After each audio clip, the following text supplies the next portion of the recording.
Este First Gathering lo realizamos en colaboración con Progresivo Podcast, que es un podcast que surgió en Guadalajara. Ahorita les van a platicar más sobre ellos, sobre Progresivo, y por eso le llamamos Por el Progreso de México, ¿no? Todos los speakers que van a escuchar el día de hoy son emprendedores, tienen un negocio como tal, no es una organización sin fines de lucro, ni siquiera un emprendimiento social, sino, bueno, algunos sí, pero es más como, sí, emprender, pero con un impacto social, ¿no? Con un beneficio a la sociedad. Entonces vamos a escuchar 10 minutos de cada uno de los speakers y después no va a haber preguntas y respuestas aquí, sino vamos a pasar a otra dinámica que es en el piso de abajo, en la sala de al final, en donde van a poder tener interacción directa con ellos, más tipo mentoría o coaching, ¿no? Y van a poder hacer preguntas más específicas. Entonces, pues, bienvenidos. Los voy a dejar con Alberto Larracilla, que es nuestro primer speaker. Bienvenido, Alberto. Un aplauso. Gracias.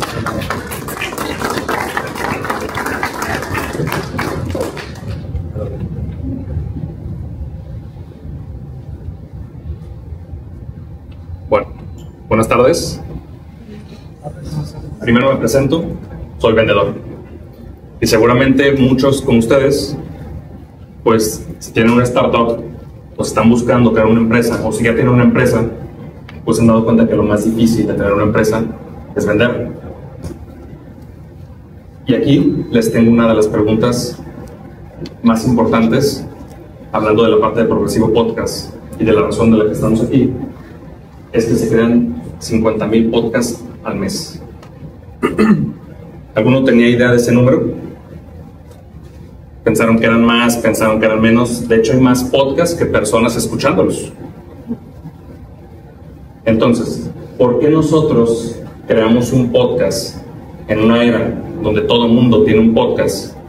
¿Cómo esto terminó impactando lo que hoy tenemos como negocio? En los últimos 2 años y medio que tenemos con el podcast, con Progresivo Podcast, la empresa ha crecido lo que no creció en 10. ¿Cómo esto impacta de una manera estratégica? ¿Cómo cambió el sentido de nuestra empresa? ¿Y cómo lo pueden ustedes aplicar ya sea en sus emprendimientos o en sus empresas actuales para que esto sume a la labor más importante de la empresa, que son las ventas?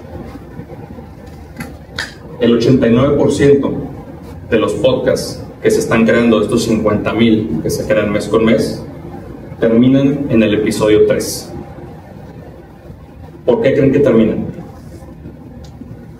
Vamos a hacer una referencia. Cuando ustedes crean un podcast o crean cualquier tipo de vehículo de comunicación para su empresa, ¿cuál es el objetivo? Si se les ocurre conectar con la audiencia, ¿qué otro objetivo podrían tener al crear un podcast o cualquier otro vehículo de comunicación? Pueden interactuar. Vender o posicionar. ¿Alguna vez han hecho el ejercicio de conectar la propuesta de valor que tiene su empresa con la estrategia de comunicación que tiene y cómo realmente llegan de este punto a este punto?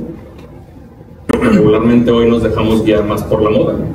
Si hay muchos podcasts y vemos a muchos creadores dentro de nuestras categorías que están teniendo esta o cualquier otro tipo de labor de comunicación, decimos, oye, pues le está yendo bien, a nosotros también nos va a ir bien. Entonces, ¿por qué nos preocupamos? Hay que comprar las cámaras, hay que verme bien, con qué tipo de ropa voy a salir, cómo hacer viral un video. Yo, después de más de 100 episodios en estos 2 años que tenemos en Progresivo, de algo que nos hemos dado cuenta, es que no importa ni la calidad del video, ni el tipo de contenido, ni si eres más o menos viral, si no sabes cómo impacta esa comunicación a tu empresa. Cuando nosotros pasamos a crear Progresivo Podcast, nosotros no sabíamos comercialmente el nivel de impacto que iba a tener. Claro que sabíamos que una empresa que vende servicios inicialmente, y ahorita vamos a hablar un poquito más de eso, pero que el core business era vender servicios de estructuración de sistemas comerciales, pues evidentemente tienes que hacer networking. Entonces, ¿qué dices? Oye, pues hago un podcast, invito personas, hacemos un networking y eventualmente algo puede pasar. Y ahí quedaba la premisa. Después del episodio 3, nos dimos cuenta que la propuesta de valor iba más allá de conocer a la persona. No porque te conocen te van a comprar. Y no significa que la persona que estás entrevistando es tu cliente. Entonces, ustedes cuando ven algunas de las personas, lo que se alcanza a ver y percibir, también pueden ver logotipos, de patrocinios, de marcas, habrá gente conocida, habrá gente no conocida, van a poder identificar un factor en común. Cuando tú estás creando cualquier tipo de modelo de negocio que está pendiente de que otras personas lo conozcan, necesitas saber cuál es el motivador de compra. ¿Alguno quiere levantar la mano y decir de qué es su negocio? Muy rápidamente. ¿Qué venden? Consultoría financiera. Consultora financiera. ¿Tú sabes cuál es el incentivo de compra que tiene tu cliente para comprarte? Incentivo. Pues yo le busco financiamientos para sus proyectos. Esa es tu actividad. Hacer su proyecto. Pero ¿cuál es el incentivo? ¿Qué hace que un cliente o el prospecto que ustedes marcan en su plan de negocios dé el paso para comprar y después da el paso para comprarles a ustedes? Esa es la tesis. Si se dan cuenta, no tiene que ver ni con el contenido, ni con las cuentas publicitarias, ni con los espectaculares, ni si tienen el mejor o el peor producto. No sé cuántas veces habrán escuchado, pues que yo tengo la mejor agua. Yo le puedo ganar a Bonafont. Ok, ¿cómo haces que las personas entren al Oxxo y digan, ok, sí, el Bonafont, tal, y elijan la tuya? Entonces, el posicionamiento, que es lo que muchos mencionaban cuando estábamos buscando una iniciativa como esta, no tiene que ver con el conocimiento de la marca, que sepan o no que existes, sino cómo tu propuesta de valor completa como negocio puede afectar la decisión de compra. Entonces, nosotros cuando creamos esta perspectiva, nos hicimos esta pregunta. ¿Sí?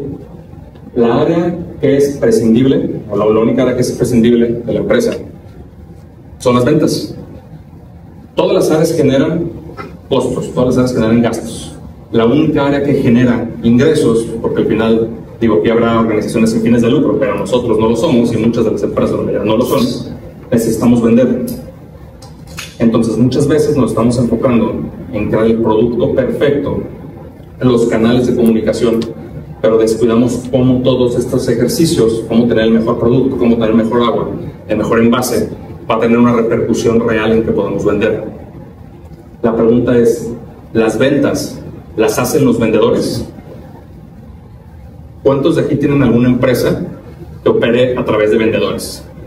¿O un emprendimiento que opere a través de vendedores? ¿Quién quiere levantar la mano? ¿Por acá? ¿Ustedes creen, y el acercamiento que han tenido, ustedes creen que los vendedores, el contratar buenos vendedores, es la solución para las ventas de una empresa? ¿Te compran por los vendedores o te compran por la propuesta de valor? Y la propuesta de valor no es un pitch.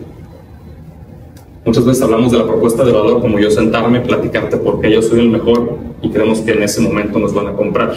Si no sabemos cuál es el incentivo de compra y le damos la estructura adecuada a los vendedores, ellos no pueden hacer nada.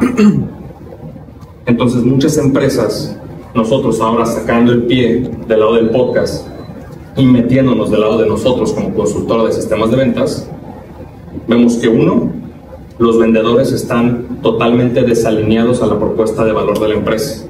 No que no la conozcan, sino realmente no hay un plan, un proceso y una estructuración para poder llevar los contactos, para poder llevar la comunicación, todos los ejercicios de contacto con la marca hacia la venta.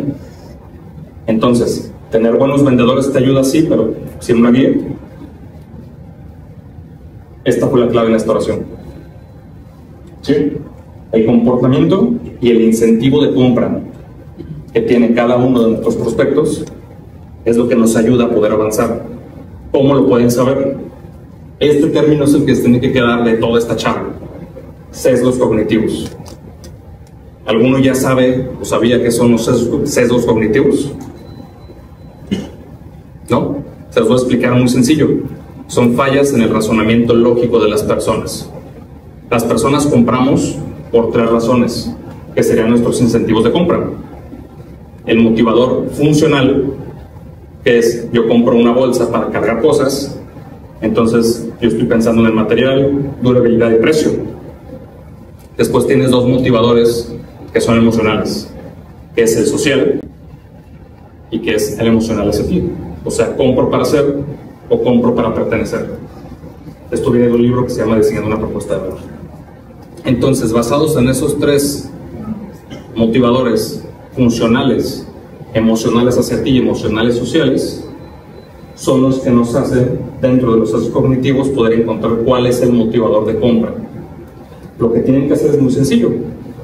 Tienen que maquetar todo su modelo de negocio para poder saber si todas las acciones que están haciendo, las áreas administrativas, todo lo que tiene que ver con lo financiero, compras, ventas, lo que constituye a su empresa, está alineado hacia la propuesta de valor, y se van a poder dar cuenta si lo que están haciendo en la empresa genera o no valor. Muchas veces tenemos áreas que son para nuestro ego. Yo en casi 10 años en la parte consultiva, sentándome con distintos tipos de directivos y ahora con la parte de progresivo, pues que te da un acercamiento, un mejor acercamiento con la parte de empresarios, te das cuenta que regularmente muchas de las áreas, muchas de las acciones del propio director y de la propia empresa son para el ego. ¿Sí? Lo que quieren hacer en redes sociales, los que quieren hacer marca personal, los que quieren poner un podcast porque está de moda, como lo vimos al inicio. La realidad es que todo lo que no estén haciendo que se alinee a los incentivos de compra y a los sesgos cognitivos, que son estas fallas en el razonamiento lógico, los tienen que encontrar. ¿Por qué las personas compran el agua Fiti del Oxxo, que vale más de 10 veces de buena fuente? Por esto. Entonces, esta será la tarea. Muchas gracias.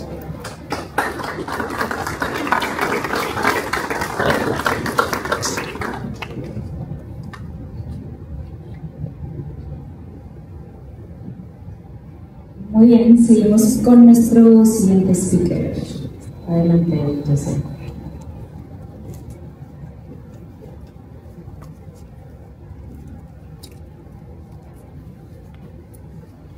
Buenas tardes a todos, ¿cómo están? Bien. ¿Cómo están? Bien. Ahora sí están bien. Bueno, pues antes de empezar, siempre lo que más me gusta es a quién le estoy dirigiendo una plática, porque para lo más complicado para un speaker es subirse a hablar algo que preparé hace un par de semanas y que ni siquiera sé si les va a interesar lo que les voy a platicar hoy o no. Entonces, no sé, por ejemplo, alumnos, ¿no? A ver quién levanta la mano, ¿quiénes son alumnos? ¿No hay alumnos? Como que no tienen muchas ganas de ser alumnos. ¿Quiénes son alumnos? Ok. ¿Empresarios?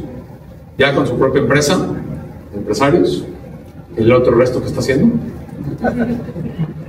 Por ejemplo, esta línea que no levantó la mano. ¿Tienes tu propia empresa? ¿Consultor? ¿Esto es una empresa? Emprendimientos. Todavía estás en la etapa de evolucionar y de terminar mal el plan de negocios. Ah, ok. Parte de un proyecto de despedida. Ok. Digo, ya 2 años.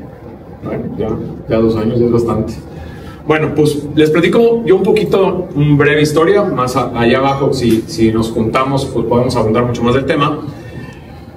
Mi nombre es Joseph Roderick, ahí claramente lo dice, y el que no lo entienda ahí, no lo sepa leer, pues su cerebro no está trabajando de una forma en automático. Tema curioso que ahorita me venía poniendo a pensar.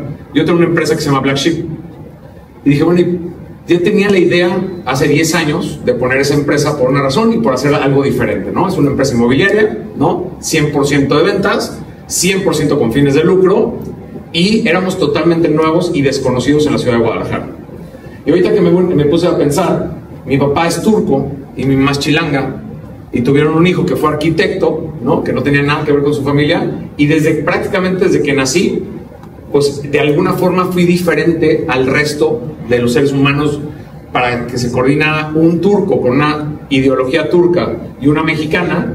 Pues probablemente, digo, hay más, ¿no? Pero empieza a ser ya desde el principio de la vida una selección, ¿no? Yo siempre he creído que todos somos únicos y seleccionados. Aquí no veo a nadie que se parezca con nadie o que sea idénticamente a alguien, ¿no? Entonces, me voy a brincar hasta la etapa de la universidad. Yo estudié arquitectura, yo soy primera generación del TEC de Monterrey en Guadalajara.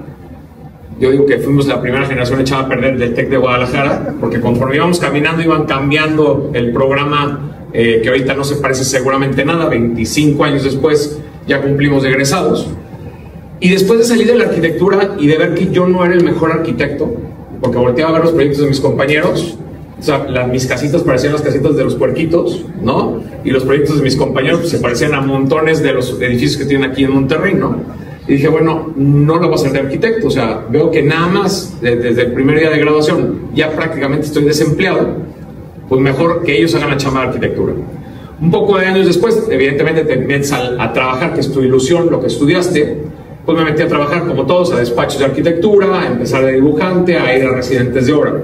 Cuando vi que realmente no era 100% lo mío estar atrás de un escritorio dibujando, decidí estudiar una maestría en administración de empresas.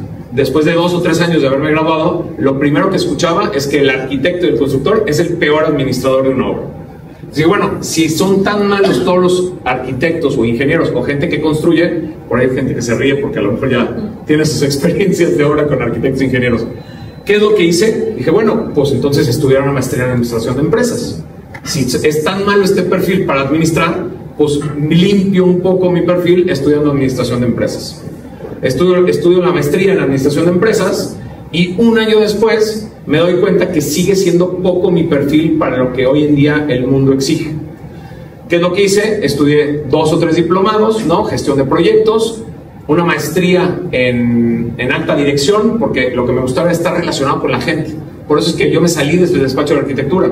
No me gustaba estar sentado atrás de un escritorio. Y lo que descubrí es que tenía que evolucionar más, ¿no? Y en una parte de esa evolución, y para ustedes, hice una breve reseña, ¿no? Muy ayudado de ChatGPT, porque dije, ¿cómo les puedo mostrar cómo es la evolución de la construcción desde la época de Mesopotamia hasta la época actual? Entonces, si me ponía a buscar en Google, ¿no? Tenía yo que pegar las fotografías y hacer toda una reseña. Y dije, bueno, ChatGPT hoy en día me ha ayudado muchísimo con inteligencia artificial. No me resuelve el tema, pero me ayuda un montón en un ahorro de tiempo y con una idea. Entonces, por ejemplo, la lámina que está ahí la diseñó solito la inteligencia artificial y solo le puse, dame una lámina de la evolución de los bienes raíces desde Mesopotamia hasta la época actual, ¿no? Entonces, pues ya me hizo ahí toda una serie de edificios. Y el tema no tanto es la evolución de los bienes raíces, sino es lo que está realmente pasando en el mundo. Sin tener calculadora, pero más o menos se van a dar cuenta de cómo ha evolucionado esta parte de los bienes raíces. Esta es la historia de los bienes raíces, desde dónde viene y hasta dónde estamos. En Mesopotamia y Egipto, todo esto empezó 3.500 años antes de Cristo. No les voy a dar la clase de historia. Roma, estaban hablando del 753 antes de Cristo. ¿Alguien más o menos calcula qué pasó? O sea, ¿cuántos años pasaron de 3.500 años antes de Cristo a 753 años antes de Cristo? Cerca de 2.700 años. 2.700 años. O sea, nada más imagínense la cantidad de cosas que pueden haber pasado, pero la lentitud en el que iba el mundo, donde para que pasara de una época a otra, evidentemente pasó muchísimas cosas en 2.700 años, pero la era real fueron 2.700 años para que volviera a evolucionar el tema del desarrollo de bienes raíces y de la humanidad completa.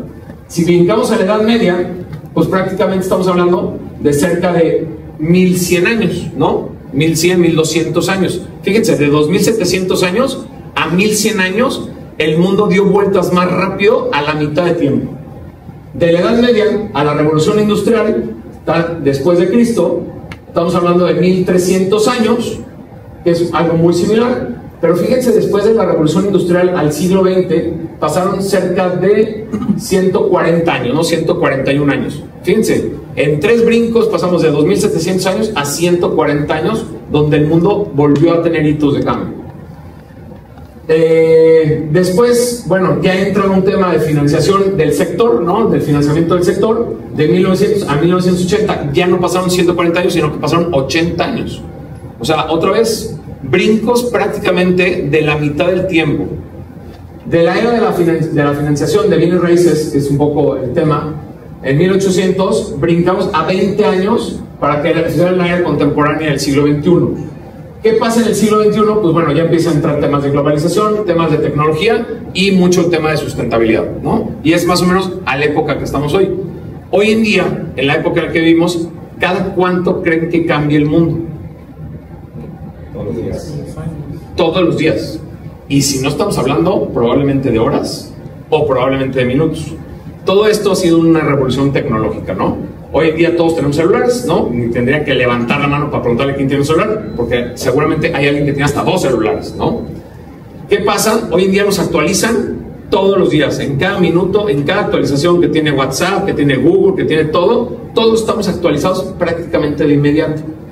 ¿cómo va a evolucionar esto y qué va a pasar después? Porque estábamos hablando de una era de hace 3.500 años antes de Cristo y pasaban miles de años para que cambiara la humanidad, luego pasaron cientos de años para que cambiara la humanidad, luego pasaron décadas para que cambiara la humanidad y hoy en día estamos actualizados prácticamente diario.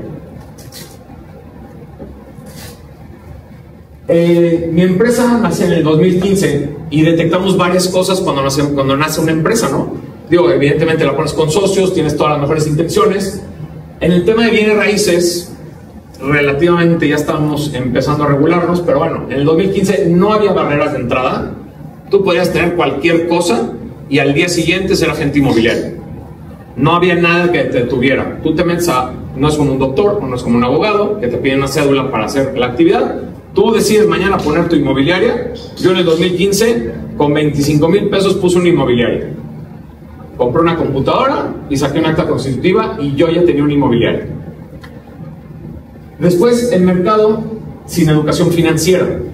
¿Qué es sin educación financiera? Hoy en día, evidentemente, todos hablan de TIR, de ROI, de beneficio. Hace 10 años, y no estamos hablando de hace tanto tiempo, el tema de bienes raíces era prácticamente, me alcanzaba, lo compro.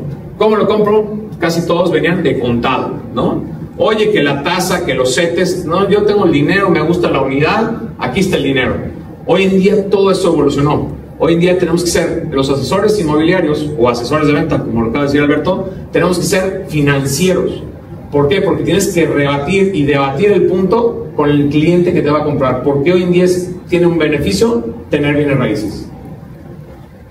No existía ningún CRM dedicado exactamente al tema de brokeraje, no existía la figura de líderes inmobiliarios en el mercado, que en 10 años han salido un montón de líderes inmobiliarios, y no había un control. ¿Me puedo extender 3 minutos más? Sí, dale. Si no hay otro speaker, pues agarro los 10 minutos del speaker. No, ese sería lo que pasa. No existían las figuras de líderes inmobiliarios, ¿no? Hoy en día, tú abres Instagram, evidentemente esto es un tema de algoritmos, mi Instagram está, pero retacado el tema de información de bienes raíces, pero empiezan a buscar líderes en el sector, entonces empiezan a encontrar un montón de líderes. ¿Por qué? Porque hoy también podemos ser líderes de lo que queramos. Te grabas con tu celular enfrente de una obra, dices, yo estoy vendiendo esta obra, y evidentemente, como el mundo es virtual, pues el cuate que aparece ahí está vendiendo ese proyecto, ¿no? Temas de controles de proyectos más importantes, por las mismas agencias. No había un control tampoco de agencias ni de proyectos. Hoy en día ya se sabe mucho más del medio. Y pues un poco muy rápido porque está medio corto. ¿Qué es lo que aprendimos en 10 años? El tiempo cada vez nos está rebasando. Cada vez tenemos que estar más actualizados y ya no son suficientes con maestrías, con doctorados, con más licenciaturas. Realmente es un tema de actualización que básicamente no hay que acudir a ningún lado, lo tenemos prácticamente la tecnología en la mano. El tema de negocio inmobiliario, que luego muchas veces alguien se mete al negocio inmobiliario y ni siquiera sabe a qué mundo se está metiendo. En el país, en el 2022, se dice que se vendieron 3.88 billones de dólares en propiedades y que para el 2030 tendremos un crecimiento prácticamente, no es el 100% de crecimiento, pero se está hablando de una industria de 6.13 billones de dólares. El tema de la tecnología evidentemente juega un papel indispensable en el tema de bienes raíces y en cualquier tema de un negocio de ventas. Las partes legales son las que están totalmente obsoletas en el mercado. Esta es una cosa que nos está arrastrando. Todo el tema legal del país, tanto en temas de dinero, en temas de efectivo, en temas de cantidad de propiedades, en temas de tenencia, en temas de escrituras, en temas de notarios, en temas de firmas electrónicas, estamos totalmente obsoletos y no está avanzando el país a la velocidad que el mundo está avanzando. Y el tema de estabilidad, que es un tema que hoy en día, o por los últimos meses, nos ha preocupado. Un país, una zona o un municipio que tenga delincuencia, una mala política de país, presidentes municipales o gobernantes que no estén fomentando el que la gente esté entusiasmada por invertir y tener un patrimonio, eso hace que se estabilice muchísimo, ¿no? Ni hablemos de temas macroeconómicos, porque de vuelta envuelven a todo el país, en el sentido donde el bien raíz hoy en día es una inversión, ¿no? Y si el país es seguro, si tiene temas jurídicos o judiciales seguros, una política segura, la inversión extranjera llega al país, la gente compra bienes raíces y es una forma como, de cierta forma, hemos sobrevivido. Pues eso es todo y nos vemos abajo para platicar un poquito más de esto. Muchísimas gracias. Vamos a Hacer un cambio en las luces, a ver si se ve mejor.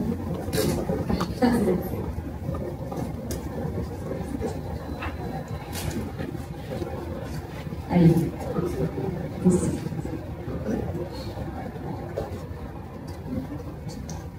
Listo, pues muchas gracias a todos por estar aquí. Me presento, yo soy Miriam Fernández, soy una de las co-founders y CEO de Vinco. Y antes de platicarles qué es lo que hace Vinco y cómo estamos aportando al desarrollo del país, me gustaría introducirme brevemente. Yo crecí aquí en la ciudad de Monterrey. En el colegio conocí a mis co-founders, a las tres nos gusta mucho el fútbol desde chicas. Así es como nos conocimos a pesar de ser de diferentes generaciones y edades. Me fui a hacer mi carrera en la Universidad de Georgetown en Washington, D.C., en donde estudié en la Escuela de Ciencias Políticas con Negocios y regresé tras graduarme a una consultora de negocios que se llama Galera Consultores, en donde realmente es donde me formé en mi capacidad analítica de resolver problemas, en comunicar aprendizajes y ser concreta en los mensajes por medio de presentaciones de PowerPoint y hacer análisis de Excel, que todo eso me ha ayudado muchísimo en mi emprendimiento.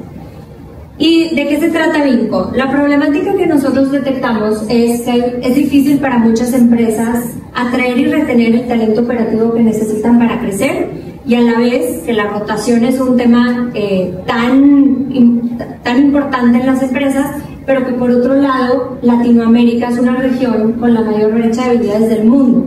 ¿A qué se quiere decir esto? Que no solo hay 35 millones de empleados sin educación superior en México, hay otros 150 millones en el resto de Latinoamérica, pero la brecha de habilidades habla de lo que los empleadores necesitan y las universidades y los graduados preparan a su gente para salir, y en esa brecha es donde falta muchísimo acceso a la educación, no hay oportunidades democráticamente accesibles para todas. Entonces, lo que intenta resolver Vinco es ser este conector entre empleadores y universidades para volver la educación una estrategia de retención y de productividad.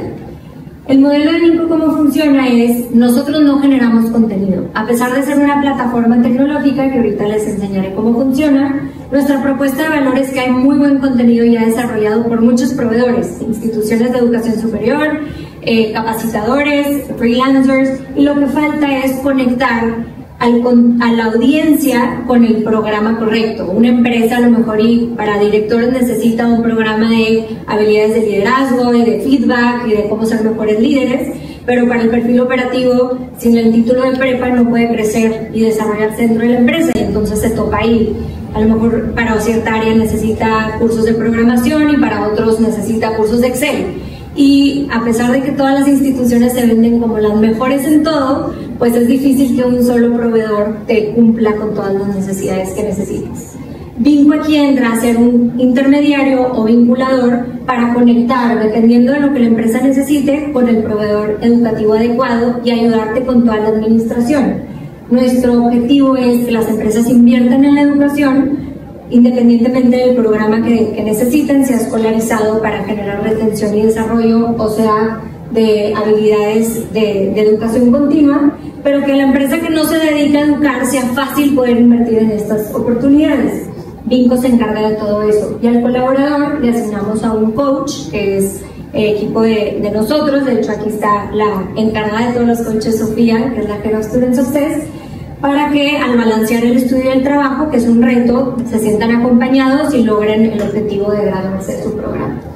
Entonces, ¿cómo empezó Vinco? En plena pandemia iniciamos conversaciones tanto con empresas como con instituciones educativas, a las que nos aliamos porque nosotros no generamos el contenido, y rápidamente nos dimos cuenta que nos encontramos en el dilema de la gallina y el huevo de cuál va primero, porque las empresas nos decían con qué universidades trabajas y las universidades nos decían con qué clientes trabajas. Pero nos dimos cuenta muy rápido que no podíamos ofrecerle un servicio de valor a las empresas si no construíamos primero un portafolio de alianzas valioso. Entonces, nació la idea a finales del 2020, empezamos a validar la hipótesis con empresas para ver si esta necesidad en realidad Vinco podía ayudarles a resolverlas. Nos constituimos formalmente en México, empezamos a atender a los primeros clientes, piloteando inclusive sin plataforma el servicio de conectarlos y administrando sus beneficios educativos, y participamos en el verano del 2021 en la aceleradora Y Combinator, que también nos dejó muchísimos aprendizajes. Levantamos nuestra ronda semilla ese mismo año y aquí verán algunos de los aliados con los que trabajamos, en donde hoy cubrimos desde secundaria hasta maestría en lo que es educación escolarizada y toda la parte de educación continua, como son idiomas, cursos, certificados y capacitación a la medida. Todo está enfocado en el adulto trabajador, justamente para ir reduciendo esta brecha de habilidades y que por medio de la empresa sea más fácil acceder a estas oportunidades educativas, que muchas veces el obstáculo económico es lo que frena a muchos mexicanos de seguir estudiando. Por medio de Vinco les centralizamos la oferta académica en una plataforma en donde ahí pueden consultar por medio de sus empleadores a qué programas tienen beca o beneficio, qué esquema de beneficio tienen. Algunas empresas becan al 100% ciertos programas, otras es 80-20, otras es dependiendo de quién es el perfil. Todos tienen acceso a los coaches. Les ofrecemos esta tecnología de administración a la empresa para monitorear los que tienen recursos asignados por la empresa, cómo van en su programa, si le contestan a su coach o no, y justamente dándole esta visibilidad a la empresa, poder comprobar que hay un retorno de inversión positivo en invertir en la educación de sus equipos. Es una plataforma muy amigable para los equipos de RH, de desarrollo de talento y también para el colaborador, para navegar qué oportunidades tienen y con esto también crecer en su empresa. Hoy trabajamos con grandes empleadores del país, la verdad con todos atendemos diferentes necesidades, pero el común denominador es que quieren invertir en la educación, ayudándoles a resolver ya sea su problema de rotación o de que su personal no puede seguir creciendo porque no tiene los skills o los credenciales que necesitan para seguir creciendo en los puestos.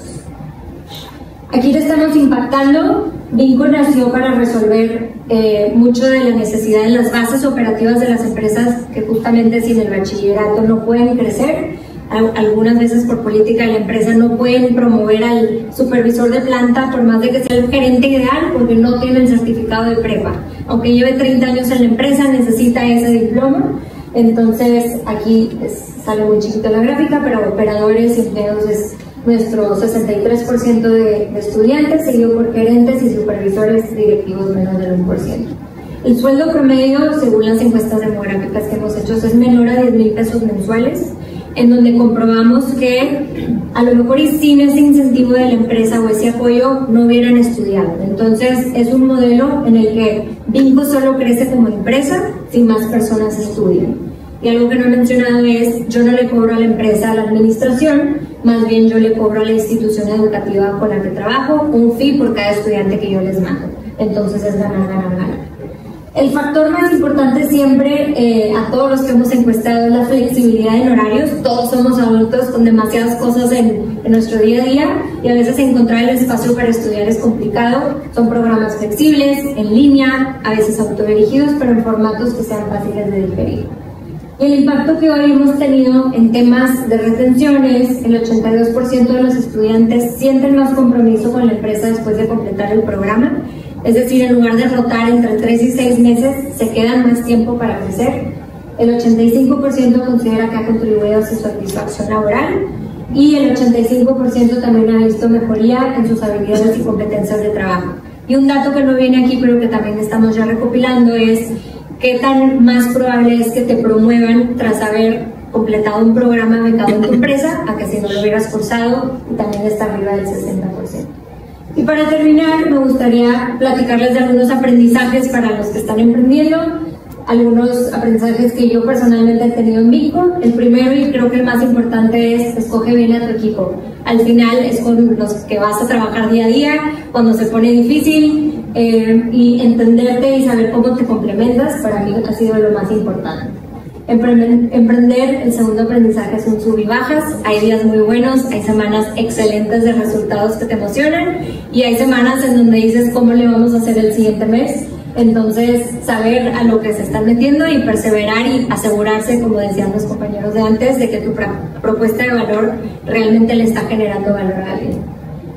Tener un buen sistema de soporte, sea familia, amigos, hobbies, introspección, pero que también tengas una vida fuera del emprendimiento, es clave para el balance y para llevar una vida de salud. Y finalmente, y con esto termino, que sea algo que te apasione. En mi caso, yo me siento muy privilegiada por las oportunidades educativas que tuve en mi vida.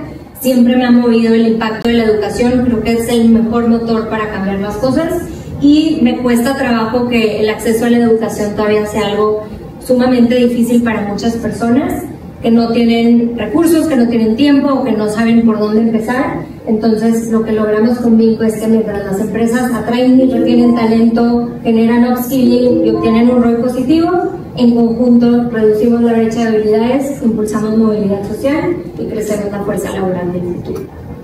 Y con esto termino. Gracias.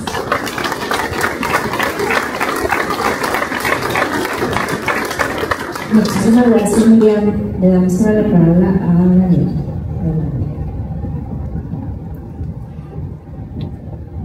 Checando que esté prendido, ¿sí? ¿No? Sí, perfecto. Bueno, buenas noches a todos. Muchas gracias por tenerme aquí el día de hoy. Yo el día de hoy vengo a platicarles sobre mi más reciente emprendimiento. De hecho, aquí están mis co-founders en primera fila, Roberto y Bernardo. Estamos construyendo adquiere.com. Y bueno, primeramente les quiero platicar un poquito de mí, porque se comporta un poco luego de Microsoft, pero yo estoy aquí en el TEC, yo soy ingeniero industrial, estudié emprendimiento en Suecia también, en John Hopkins University, también en los tipos, pero bueno. Estuve en GPC, que de hecho curiosamente es de los mismos fundadores de Galera, me tocó trabajar con los mismos jefes que Miriam, y de hecho Elisi, la otra co-founder de Miriam, allá en Lincoln. Posteriormente emprendo Accente, de hecho aquí con Bernardo, quien ahora también es mi co-founder en Adquiere. Y en el camino tuvimos varios emprendimientos, entre ellos Doctu. Esta fue una de las primeras empresas de telemedicina en LATAM, de hecho la única en la que le ha invertido el fondo americano Antler en toda Latinoamérica, no digo más. Y Delivery, que fue un emprendimiento de delivery, como vemos Rappi, Uber y demás. Y este hecho también fue nuestro primer éxito. Se lo vendimos a Banregio, ahora muy orgullosos de los logros que tuvimos ahí. Y más recientemente, Adquiere.com. Y quizás aquí hago una pausa para platicar un poco cómo nace todo esto, de hecho, cómo conocemos a Roberto. Nosotros tuvimos un acercamiento, una serie de acercamientos para adquisición de nuestro negocio durante la pandemia. Con todo el tema del nearshoring, las empresas americanas buscaban entrar a México y qué mejor manera de hacerlo que adquirir un negocio. Me acuerdo que platicamos con Bernardo, vimos el correo y como que, bueno, ahí nos quieren comprar, ¿y ahora qué? No sé cómo valorar el negocio, no estoy seguro cómo lo transacciono, cómo recibo ese dinero, qué tipo de impuestos va a tener, cómo negocio con ellos. Y claro, ellos traían pues, el mejor de los equipos, no era una empresa americana. Casualmente Roberto yo lo conocía por motivos personales, lo invito, nos apoya en todo este proceso. Para no hacerles el cuento largo, la empresa no se vendió, pero aprendimos mucho. Y una de las primeras cosas que nos dimos cuenta es que estaba bien complicado y no tenía que serlo así. Entonces, vamos a ver un poquito el por qué emprendimos esto. Y les platico un poquito de datos duros. Más del 70% de los negocios, y ojo, aquí hablamos de los negocios familiares que representan el 99% de las empresas en LATAM, para fines prácticos, todos. Más del 70%, y en México es más alto el dato, más cerca del 80%, no logran pasar a la segunda generación. Y solo el 15% pasa a la tercera. La mayoría de estos negocios cierran sus puertas. O sea, no es que no la pasen y la vendieron, es cierran sus puertas en la mayoría de los casos. Por falta de planificación de sucesión, pensamos que vamos a vivir para siempre, vamos a estar ahí siempre para dirigir este negocio, y no pensamos en cómo se lo vamos a pasar a la siguiente generación.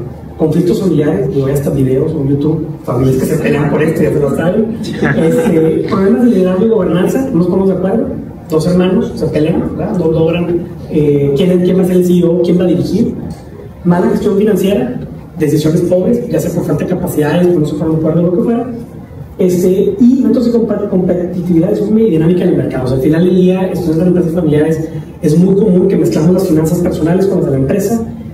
Nos quita cierta competitividad, porque en vez de usar el capital para crecer, lo estamos usando pues, para pagar la casa o lo que fuera, ¿no? Y las empresas familiares representan el 65% del PIB de LATAM.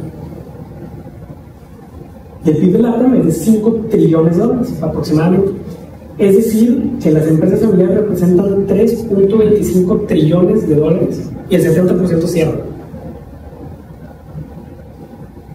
Son aproximadamente 2.3 trillones de dólares en pérdidas potenciales, que cuando lo traducimos a cuántas de estas están cerrando, eso se pierde, se desaparece. Y encima, pensemos en los empleos, ¿no? O sea, aproximadamente son 80-100 millones de personas empleadas por pymes. Si se cierran, esas personas pierden sus empleos. Obviamente no se pierden de un día a otro, pero el punto es, cada día está cerrando una empresa, así como están haciendo nuevas, pero finalmente es PIB que se está perdiendo en lugar de darle una continuidad. Y de los pocos que no se cierran y se venden, el 80% de ellos se venden sin asesoría, un poco como les platicaba, ¿no? O sea, se me acercaron, claramente el comprador venía con todo el equipo, está acostumbrado, ellos compran todo el tiempo, y en cambio quizás esto para mí era el once in a lifetime. O sea, vender una empresa no es algo que sucede todos los días, hay una asimetría, ellos son expertos en comprar y te van a bajar tu valor. De hecho, llegas a un punto que resulta hasta un 30% de reducción en el valor de la transacción. O sea, te dejaste 30% sobre la mesa. Aún si hubieras pagado un 10% por algún consultor que te apoyara, ganabas más que lo que perdiste por no asesorarte. Y nosotros nos preguntamos, bueno, ¿qué si pudiéramos salvar el 20% de estas empresas, ¿no? ¿Qué sucedería? Pensamos que fusionando o ayudándolas a ellas a ser adquiridas y a fusionarse con otros negocios, esto es factible.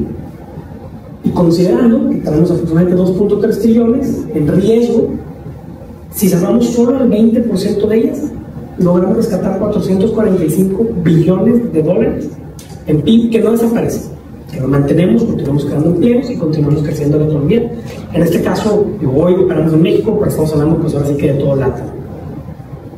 Y se podrían cerrar hasta 17.5 millones de empleos.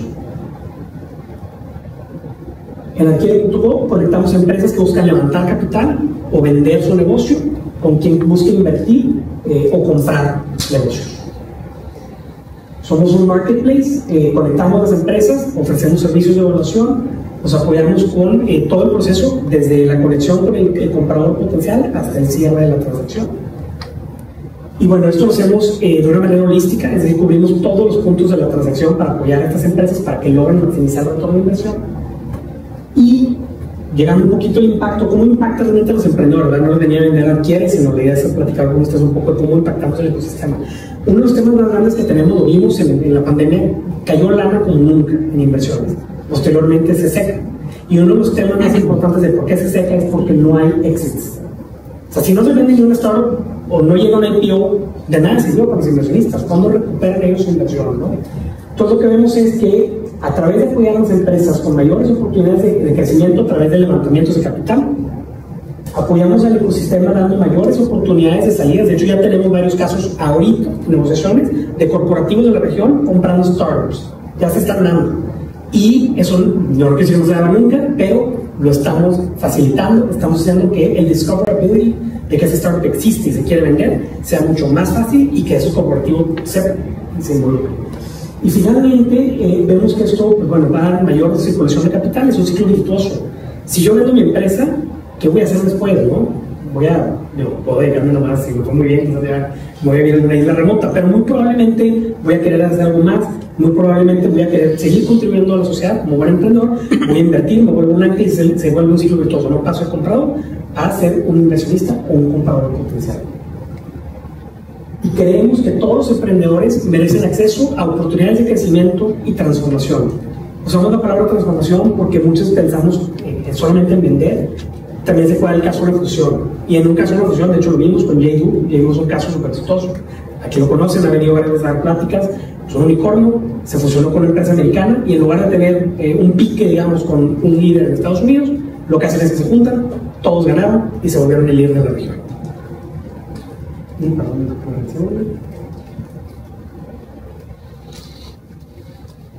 Ahí está. Bueno, eso es todo de mi parte. Si alguien me quiere seguir, ahí le dejé el QR. Yo ahorita pues no les quito tiempo para el Q&A, lo dejamos para el ratito. Muchas gracias.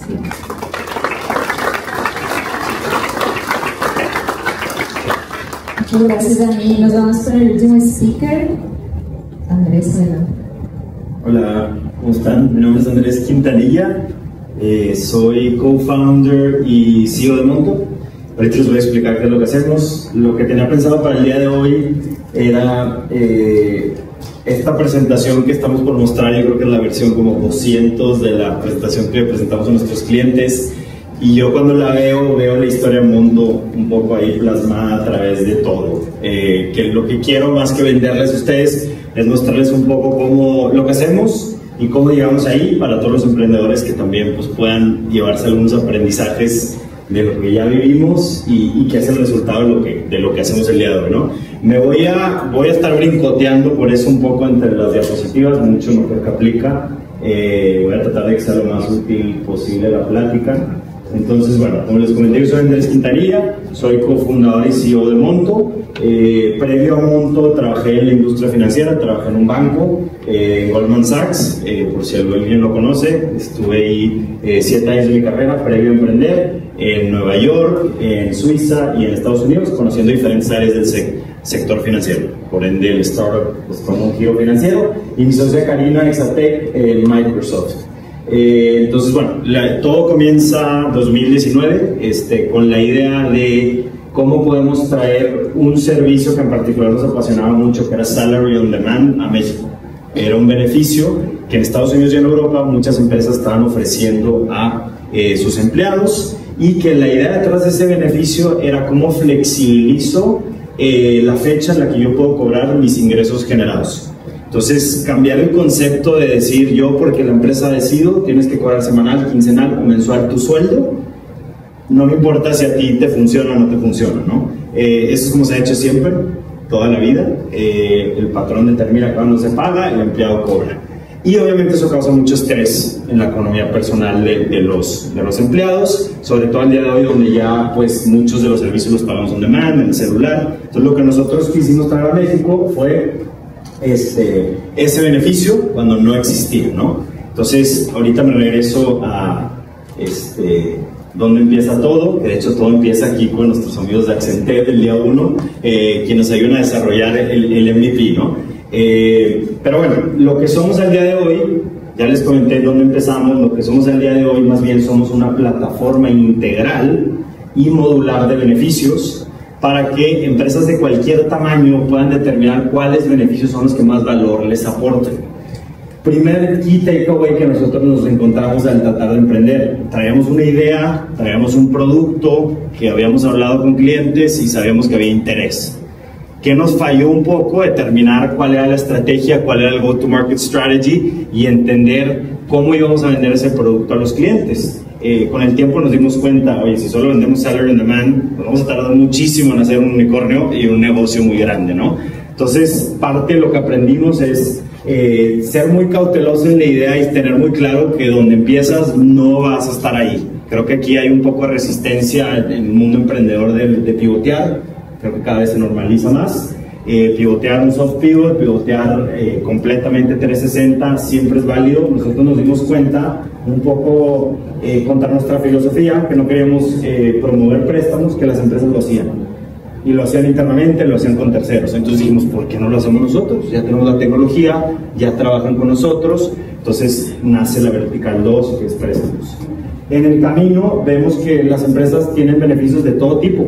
Tienen 10, 12, 13, 14 categorías, y ninguna empresa, de lo que aprendíamos en una, cuando pichábamos con otra, veíamos que era consistente. Entonces, oye, unos le dan más prioridad a educación, unos le dan más prioridad a salud, algunos ya tienen todos estos beneficios porque son corporativos. Entonces, ¿qué puedo hacer yo con ellos y cómo puedo venderles? Entonces, nos damos cuenta que nuestro valor está en el ecosistema, en el hub de beneficios, de una manera que sea modular para que el cliente pueda escoger, y muy importante, cuidando toda la experiencia que sea interna en nuestra aplicación. ¿Qué quiere decir eso? Cuidar la experiencia del usuario, llámese empresa, llámese empleado, y desde la perspectiva de poder configurar y automatizar todo. Bien, bien importante. Ese es otro takeaway muy importante que nos dimos cuenta. Nuestro producto estaba pensado en que hay una alta demanda por productos de liquidez en México, ¿no? Todos sabemos que la mayoría de la gente no llega a la quincena, es algo muy conocido, no hay muy buenas prácticas financieras por lo general como país. Entonces teníamos muy claro que había una necesidad muy importante por un producto de liquidez que te permita en cualquier momento cobrar lo que tienes ganado. Pero algo que yo creo que obviamos un poco al inicio fue que, oye, este es un modelo B2B2C. Yo sé que en el sí hay una demanda muy alta por este producto, lo tenemos comprobado, procesamos 170,000 transacciones nomás de Salary on Demand, un volumen altísimo, pero ¿qué pasa? El B, que va antes, mi comprador, hablando de la propuesta de valor que comentaban, recursos humanos usualmente, pues tenía que percibir ese valor. Muchas veces esa persona no tenía esa necesidad. Él puede esperar al final del mes para cobrar, al final de la quincena, ¿no? Entonces es muy importante desde el inicio, pues entender muy bien propuesta de valor, a quién le vendo, cuál es mi estrategia, mi go to market. Y bueno, nosotros en Monto lo que encontramos es que donde aporto más valor a mi cliente pyme más pequeño es que, oye, quieres ofrecer esto y ser competitivo y retener y atraer buen talento, ¿cómo le vas a ganar a las empresas grandes que les ofrecen seguro gastos médicos mayores, les ofrecen todo tipo de seguros, caja de ahorro, fondo de ahorro, aguinaldo por encima de ley, vacaciones, flexibilizar el trabajo remoto? Pues muy difícil para una pyme competir y atraer talento ante esas circunstancias, ¿no? Además del sueldo económico, ¿no? Entonces, para la pyme, pues le traemos todo un paquete de dónde escoger y trata con un solo proveedor. Nuestra forma aparte de monetizar es que en muchos casos, y contrario a lo que aprendimos, que queremos cobrarle a la empresa, nos dimos cuenta que muchas empresas o el mercado no estaba listo para que la empresa pagara por los beneficios, o de perdido no los que teníamos en su momento, ¿no? Entonces, ¿qué hacemos? Ponemos todo el portafolio de beneficios a disposición de la empresa y sus empleados, lo que la empresa escoja y en la modalidad de pago que la empresa escoja. Si la empresa quiere pagar, siempre seríamos pro de eso. ¿Qué quieres pagar? Se lo ofrece en la plataforma al colaborador. Lo que no, se lo dejamos ahí al colaborador para que de ahí pueda escoger. Oye, yo quiero un seguro, aprovecho toda la infraestructura que tiene Monto, toda la red que tiene Monto. Trabajamos con 125 empresas, más de 300,000 colaboradores a nivel nacional, pues tenemos poder de negociación. Tenemos buenos precios en seguros, tenemos buenas tasas de interés para préstamos, tenemos todo un segmento de descuentos y promociones de marcas a nivel nacional, tenemos muchos beneficios que en la economía de escala pues le estamos dando un beneficio a la pyme, pero también ya al corporativo, porque a través de toda la tecnología y flexibilización y centralización de todos los beneficios, pues ayudamos a que la empresa pueda decir, bueno, trabajo con Monto en la parte de la tienda de meses sin intereses, o la parte de beneficios flexibles, o quiero automatizar todos los regalos para mis colaboradores en sus cumpleaños, o quiero que por ahí haya seguros de prestación o seguros de contratación voluntaria. Entonces, todo esto nos ha tomado 3-4 años construirlo. Otro aprendizaje. El product market fit no llega tan rápido y hay señales mixtas todo el tiempo, ¿verdad? Nosotros lo veíamos en el primer producto y se utiliza muchísimo, esto va a ser todo un éxito. Lo vas viendo en el camino, como decían, buenas semanas, malas semanas, clientes grandes, de repente se trae uno grande. Tienes que tener muy claro dónde está tu propuesta de valor, y la nuestra nos quedó muy claro que era en crear este ecosistema que el día de hoy no existe. Hay proveedores en cada ramo. Nosotros unificamos todo y aportamos ese gran valor que vimos, que es que las empresas pues no necesariamente tienen siempre el presupuesto destinado para ofrecer todos estos beneficios, no tienen el tiempo y como lo hemos visto, pues software, startups de tecnología, muchas empresas no tienen todavía la tecnología necesaria pues para poder automatizar la gestión de todo esto, ¿no? Entonces pues olvídalo, me encantaría ofrecer todo esto, pero pues ¿quién lo va a administrar? Tengo una persona en RH, no tiene tiempo de hacer todo esto, ¿no? Entonces fuimos desarrollando todos los canales y viendo un poco con todos nuestros stakeholders, entendiendo que pues esto no necesariamente iba a detonar en el día 1, ¿no? El valor estaba en el ecosistema, realmente el valor fuerte, que nos ha tomado 3 años a la fecha irlo construyendo. No todo lo hacemos nosotros, creo que sería imposible, obviamente tenemos partners de ciertas cosas, pero sí controlamos la experiencia, sí controlamos 100% el contacto con el cliente, 100% el contacto con la empresa, nuestros stakeholders. Entonces, bueno, eso es lo que hacemos en Monto. Nomás para cerrar, digo, aquí tengo fotos de los productos, demos, todo lo que hacemos, pero bueno, más que nada, el valor que buscamos otorgar a las empresas, pues es, como decíamos, el costo de rotación, el costo de atraer talento. Hay muchos factores como que ya conocemos como el nearshoring. Es difícil atraer talento, es difícil tener diferenciadores, es difícil ya tener una cultura dentro de la empresa. Muchos factores son muy difíciles, los beneficios pueden ayudar.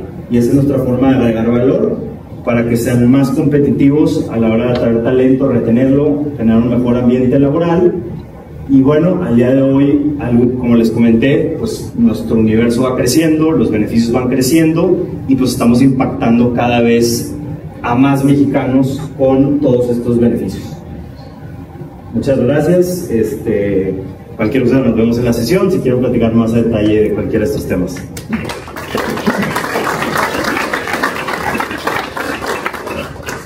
Muchísimas gracias. Agradecemos a todos los speakers, especialmente